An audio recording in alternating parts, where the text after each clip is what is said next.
Well, Kirk's brand was simple: civil discourse and debate with those who have different opinions. Democratic strategist Kevin Walling knows it firsthand. His recent piece in Fox Digital reflects on what he learned from debating Charlie Kirk and where the country goes from here. Kevin Walling joins us now. Kevin, this is a guy that you knew reasonably well. Tell us about his loss and his legacy. John, great to be with you. I think his legacy, to your point, is those students that Griff just interviewed in your conversation with Grace earlier, the young people that Charlie engaged and inspired. You know, starting this organization back in 2012, now it's a $100 million powerhouse of an operation where, you know, students are engaged on the right, participating in the public square, not just voting, but also mobilization. And I think that's one of the key components of Charlie's legacy, as well as his ability to engage those who disagreed with him, including myself. I spent countless hours debating Charlie on a whole host of issues over the years on this network, and some of those debates would get heated, but it was always out of a place of respect and honesty and transparency. And I think those are the two key components of Charlie's legacy going forward. Did he change your mind on anything?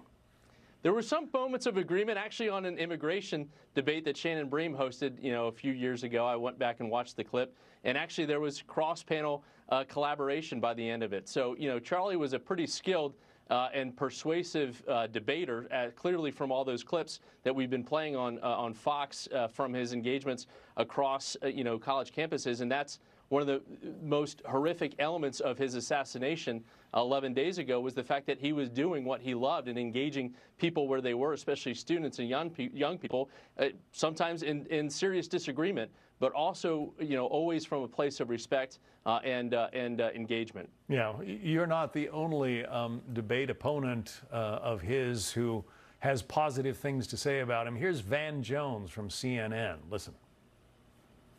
We're beefing. We were going at it online, on air, and then after he died, after he was murdered, my team called and said, "Van, he was trying to reach you, man."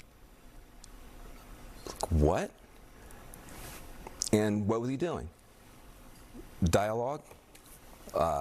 Let's be gentlemen together. We can disagree agreeably. That's his last words to me. Let's disagree agreeably. We should take that spirit into the Memorial Weekend for this guy.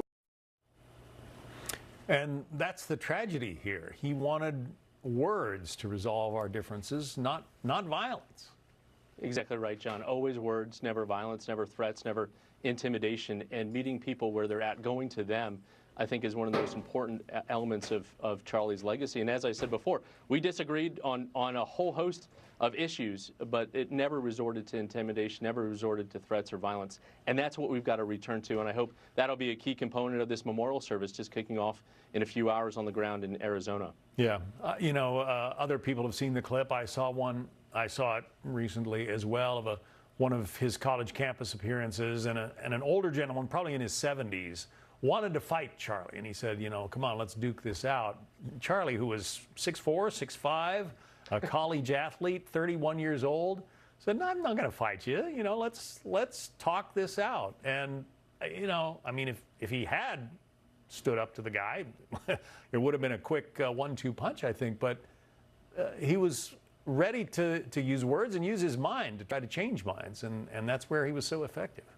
Exactly right, Charlie, or exactly right, John, about Charlie's legacy. I wrote in that piece that you mentioned that when I first met Charlie, he was literally a towering figure. I'm 6'1", and he's about 6'3", 6'4". So my money would have been Charlie on that fight for sure. But it was never going to, resolve itself in fisticuffs. It was always going to resolve itself in debate, and that's what is so tragic about this situation. That's why I'm so heartened to see, Democrats and Republicans coming together, condemning this horrific killing, and not letting it fall by the wayside, but let Charlie be a legacy for all of us to take on, to return to that semblance of respect and dialogue. One of the disturbing things to me, there have been a lot of disturbing aspects to the aftermath of his death, but our national enemies are taking advantage of this. There are Russian and Chinese trolls and bots that are getting online and trying to stir up Americans, trying to foment trouble, making comments about Charlie and the people who supported him.